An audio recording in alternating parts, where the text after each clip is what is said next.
If we look ahead to life after that deal, and and as things become more positive in relation to COVID with vaccines, in sight, there is I suppose, a little cloud of the significant pile of debt that's racking up as we rightly support business and individuals and public services through COVID. Not yet clear how the country will foot the bill for that, and we obviously have heard today Rishi Sunak suggesting a public sector pay freeze. Do you think we are in for a return to austerity, or will the government take more of a investment for growth approach, do you think?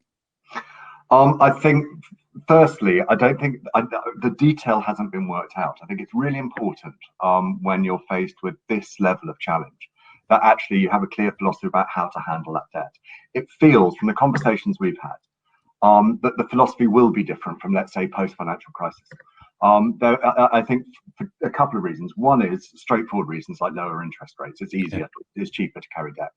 The second is almost more philosophical, more personal. I think there's a feeling that we're all in this together. This was nobody's fault. This was, a dreadful natural occurrence, and therefore around the world, the view of how you live with debt might be slightly different. But I think it is important to work that philosophy out, because if you don't know how you're going to handle the debt, you don't know how much you're going to repay and when. So it's hard to know how much you can spend here. So a bit more work needed there. But the underpinning views that we're picking up, one is, I don't think there's a massive appetite for austerity. That doesn't mean that belts won't need to be tightened in some way. But I don't think we should expect something similar to the sort of George Osborne approach post-financial crisis. I think there is much more of a belief, and this is the line that we have been using relentlessly. Whatever debt we face, whatever decision we make about repaying that, it's going to be easier if the economy is growing. Yeah. And so right now, that must be the absolute priority. We've seen, to their credit, the government come out with a lot of investment in terms of, the build.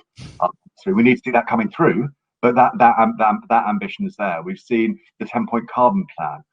We've seen investments in defence over the last few days. Excuse me. If we can capture that and use that to drive investment and drive ambition, then that will help us grow. There will, of course, be some conversations, and it will be one of the big debates, I suspect, of 2020, about how you do increase the tax revenue. Now, there you can have endless discussions about how you do that. We've seen conversations already about capital gains tax, for example, and I think the balance will be, how do you increase the tax take whilst driving that growth and supporting businesses in an already quite challenging environment, because already, of course, the tax system has to adapt to increased digitization in a structurally very, very different economy. So the risk will be that you pick off one tax intervention at a time, whereas actually having a more rounded approach about how it all fits together is important.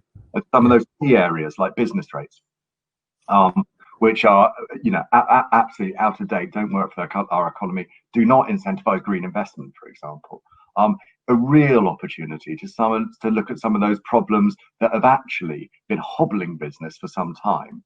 Yes, in the light of how we manage debt, but actually more in the light of how do we build a modern, competitive, dynamic and progressive economy that is powered by enterprise and which helps all regions and all people to actually reach their goals and improve their prosperity.